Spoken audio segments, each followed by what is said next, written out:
Hi అండి, ఎలా ఉన్నారు అందరూ? Welcome back to my channel. ఈరోజైతే నేను మార్కెట్లో మనకి దొరికే మినప అప్పడాలు అయితే చేసి చూపించబోతున్నానండి.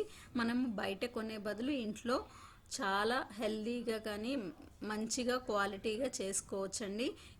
చేయటం కూడా ప్రొసీజర్ అనేది ఈజీగా చేసేసుకోవచ్చు. మనకి ఎక్కువ కష్టపడే అవసరం లేదు, అలాగే మనకి ఎండ కూడా అవసరం లేదండి. చూసారు కదా మనకి మార్కెట్లో వచ్చినట్టు ఎంత బాగా వచ్చేస్తున్నాయో. సో ఈ ప్రొసీజర్ అయితే చాలా ఈజీ ప్రొసీజర్. మీరు వీడియో అయితే స్కిప్ చేయకుండా అయితే చూసేయండి. మీరు స్కిప్ చేశారంటే నేను ఎలా చేశాను ప్రొసీజర్ అనేవి మిస్ అయిపోతుంది. సో ఎక్కడ స్కిప్ చేయకుండా వీడియో మొత్తం వాచ్ చేసి మీకు నచ్చిందా అనేది అయితే కామెంట్లో తెలియచేయండి. ఒక స్మాల్ రిక్వెస్ట్ అండి, వీడియో అయితే చూస్తున్నారు కానీ ప్లీజ్ లైక్ చేయట్లేదు, అలాగే సబ్స్క్రైబ్ కూడా చేయట్లేదండి. మీరు లైక్ చేసినట్టయితే మాకు కొద్దిగా మోటివేషన్గా ఉంటుంది. అలాగే కామెంట్ కూడా చేయండి. మీ నెగిటివ్ కామెంట్ అయినా ప్రాబ్లం ఏం లేదు, కామెంట్ అయితే తప్పకుండా మీ ఒపీనియన్ అయితే రాయటం మర్చిపోవద్దు. ముందుగా ఇక్కడ నేను 1 కప్పు మినపప్పు అయితే తీసుకున్నానండి. ఇవి మినప గుళ్ళు అండి, బద్దలైనా తీసుకోవచ్చు. పొట్టు తీసిన మినపప్పు అయితే కొద్దిగా మంచిగా ఉంటుంది. మీరు అబ్జర్వ్ చేసినట్టయితే మినపప్పుకి కొద్దిగా వైట్ పౌడర్ లాంటిది ఉంటుంది మనం మార్కెట్లో కొన్నప్పుడు. సో ఆ పౌడర్ మేబీ నిలవ ఉండటానికి వాడచ్చు, లేకపోతే బ్లాక్ పొట్టు పోయిన తర్వాత మనకు వచ్చే పౌడర్ అయినా అయి ఉండొచ్చు. క్లాత్ పెట్టి శుభ్రంగా ఇట్లా రబ్ చేసామంటే మనకు ఆ పొడి అంతా పోతుంది. తర్వాత నిదానంగా చెరుక్కొని ఈ మినపప్పుని మనం మిక్సీ జార్లో వేసుకొని మెత్తగా గ్రైండ్ చేసుకోవాలండి. బాగా మెత్తగా గ్రైండ్ చేసుకోవాలి, ఎందుకంటే మనము అప్పడాలు బాగా పల్చగా చేస్తాం కాబట్టి. ఇక్కడ మెత్తగా గ్రైండ్ అవ్విందో లేదో ఇక్కడ చెక్ చేసుకోవడానికి మనము పిండిని అయితే జల్లిస్తున్నాము. ఏమైనా బరక ఉంటే పోతుంది కదా, అందుకని మినప్ప పిండిని మనము జల్లించుకోవాలి. చూసారు కదా కొద్దిగా బరక అయితే వచ్చేసింది. ఇది అయితే నేను పడేస్తున్నాను. సో ఇప్పుడు వచ్చేసి నాకు ఇది 1 కప్పు మినప్పిండి అండి. వాటర్ పోసుకొని మనము ఈ విధంగా ముద్దలాగా కలుపుకోవాలి. వాటర్ అనేది కొద్దిగా క్వాంటిటీ వేసుకుంటూ సరిపోతుంది, ఎందుకంటే ఒక్కొక్క మినప్పప్పు ఒక్కొక్క విధంగా ఉంటుంది. కొన్ని లావుగా ఉంటాయి, కొన్ని సన్నగా ఉంటాయి. సో వాటర్ క్వాంటిటీ అనేది ఒక్కొక్కరికి డిఫరెంట్గా ఉంటుంది. మనం చపాతీ పిండి ఎలా అయితే కలుపుకుంటామో ఆ విధంగా కొద్దిగా వేసుకుంటూ బాగా నీట్గా గట్టిగా కలుపుకోవాలండి. చూడండి ఎంత ఎక్కువసేపు మనము దీన్ని మర్దన చేస్తే అంత బాగా స్మూత్గా వస్తాయి అన్నమాట. ఇక్కడైతే నేను బాగా కలిపి మళ్ళీ 1/2 అవర్ నానబెట్టానండి. ఆయిల్ వేసి నానబెట్టాను. అలా నానిన తర్వాత కూడా మనం ఈ విధంగా చపాతీ కర్ర కానీ లేకపోతే మన దగ్గర రోల్ ఉంటుంది కదా, చిన్న రోలు, దాంతో అయినా బాగా ఒక 10 నుంచి 15 నిమిషాల వరకు ఈ విధంగా బీట్ చేసుకుంటే లోపల ఇంకా ఏమైనా స్మూత్నెస్ లేకపోతే స్మూత్ అయిపోతుంది అనమాట. ఈ విధంగా కంటిన్యూగా ఒక 15 మినిట్స్ అయితే మనము బీట్ చేసుకుంటూ ఉండాలి. చాలా సాఫ్ట్గా వచ్చే వరకు ఈ విధంగా బీట్ చేసుకుంటే మనకి పిండి అనేది సాఫ్ట్ అవుతుంది అనమాట. బీట్ చేసిన తర్వాత మళ్ళీ బాగా రబ్ చేయండి పిండిని. ఎక్కడ మనం వాటర్ అనేది యూజ్ చేయొద్దు, కలిపేటప్పుడు మాత్రమే యూజ్ చేసుకోవాలండి. కొద్దిగా అంటుకుంటుంది అంటే ఆయిల్ కొద్దిగా వేసుకొని బాగా మిక్స్ చేసుకోండి. చూసారు కదా పిండి అనేది బాగా సాఫ్ట్గా అయింది. ఇప్పుడు ఈ సాఫ్ట్గా అయిన పిండిని మనము చపాతీలుగా ఒత్తుకోవాలి. దీనికోసము నేనైతే ఇలా 2 భాగాలుగా తీసాను అనమాట. ఎందుకంటే ఎండిపోకుండా ఉంటుందని ఒకటైతే నేను పక్కకు పెట్టేసి గిన్నెలో పెట్టేసుకుంటున్నాను. మిగిలిన సగం వచ్చేసి 4 భాగాలుగా చేసేసుకున్నాను. వీటిని మనము ఒక్కొక్క భాగాన్ని ఒక్కొక్క చపాతీలాగా ఒత్తుకుంటాం అన్నమాట. చూసారు కదా ఇక్కడ మనము సైజెస్ అనేవి మన ఇష్టం అండి.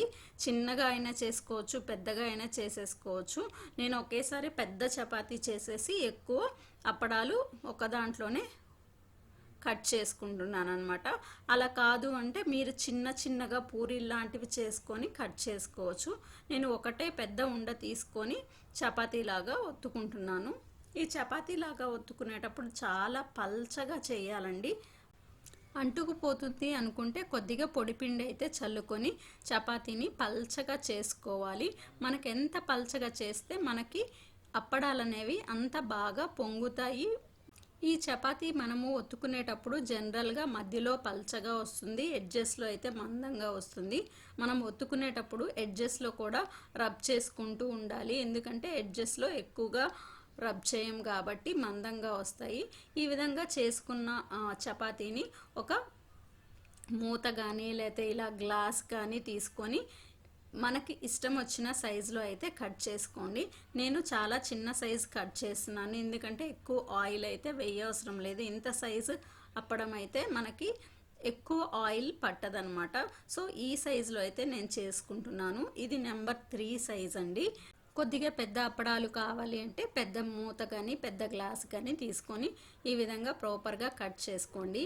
ఇక్కడ మిగిలిపోయిన పిండి ఉంది కదా, ఈ పిండిని ఇమీడియట్గా మీరు మళ్ళీ చపాతీలాగా ఒత్తుకోవచ్చు. మిగిలిన ఎక్స్ట్రా పిండితో కలుపుకోండి, లేకపోతే తొందరగా గట్టి పడిపోతుంది అనమాట. చూసారు కదా, ఈ విధంగా రబ్ చేసుకొని మళ్ళీ చపాతీలాగా చూసారుగా ఎంత పల్చగా అయితే చేశానో, చాలా సాఫ్ట్గా వచ్చినాయి, అలాగే పల్చగా వచ్చినాయండి. మనం ఎంత పిండిని రబ్ చేస్తామో దాన్ని బట్టే మన అప్పడాలు అనేవి స్మూత్నెస్ వస్తాయి, అంత పల్చగా కూడా వస్తాయండి. చూసారు కదా ఎంత ఈజీగా రెడీ అయిపోయినాయి, పర్ఫెక్ట్ షేప్ కూడా వచ్చేసింది మనకి. ఇలా మనము అన్నీ కట్ చేసుకొని పెట్టుకున్న తర్వాత నేను ఇక్కడ బాల్కనీలో కొద్దిసేపు ఎండలో పెట్టానండి. ఈ మినప అప్పడాల వల్ల మనకి ఇంకో యూజ్ ఉందండి. పెట్టేటప్పుడు మనకి క్లాత్ పైన అంటుకోవటము, మళ్ళీ వాటర్ చల్లి దాన్ని సపరేట్ చేసుకోవటం అనేది ప్రాబ్లమే ఉండదు. ఆ ప్రాబ్లం లేకుండా ఈజీగా అయిపోతుంది అనమాట. ఫస్ట్ టైం పెట్టేవాళ్ళు కూడా ఈజీగా పెట్టేయచ్చు, అంత ఈజీగా చేసేసుకోవచ్చు అనమాట ఈ మినపప్పడాలు. చూసారు కదా, ఈ విధంగా ఎండలో ఆరబెట్టుకోండి. ఇన్ కేస్ మీకు బాల్కనీలో కూడా ఎండ రావట్లేదు అంటే ఇంట్లోనే ఫ్యాన్ కింద ఈ విధంగా ఆరబెట్టేసుకోండి. ఆరిన తర్వాత ఒకవైపు కొద్దిగా ఆరిన తర్వాత రెండో వైపుకి తిరగదిప్పుకున్నామంటే రెండో వైపు కూడా పచ్చిదనం అంతా పోతుందండి. మనకి ఎక్కువ రోజులైతే పట్టదు, ఇది 1 డేలో అయితే బాగా డ్రై అయిపోతుంది అనమాట. చాలా ఈజీ ప్రొసీజర్. చూసారు కదా, ఇప్పుడైతే నేను మళ్ళీ రెండో వైపు అయితే తిప్పేస్తున్నాను. పిల్లలకి చెప్పిన యాక్టివిటీ లాగా ఉంటుంది, సమ్మర్లో వాళ్ళు కూడా ఎంజాయ్ చేస్తారండి.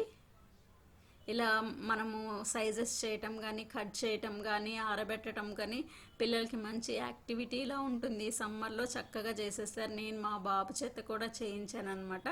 చూసారు కదా, ఆల్మోస్ట్ ఇది నేను హాఫ్ అన్ అవర్ తర్వాతే రెండో వైపు అయితే తిప్పేశానండి. చూసారు కదా, ఎండిన తర్వాత నాకు అప్పడాలు అయితే ఈ విధంగా వచ్చినాయి. కొద్దిగా వంగినట్టు అనిపిస్తాయి, ఎందుకంటే మనం చేసినవి కాబట్టి ఎండకు కొద్దిగా వంకర అనేది వస్తుంది. బయట దొరికేవైతే మిషన్లో చేస్తారు కాబట్టి స్ట్రైట్ ఉంటాయి.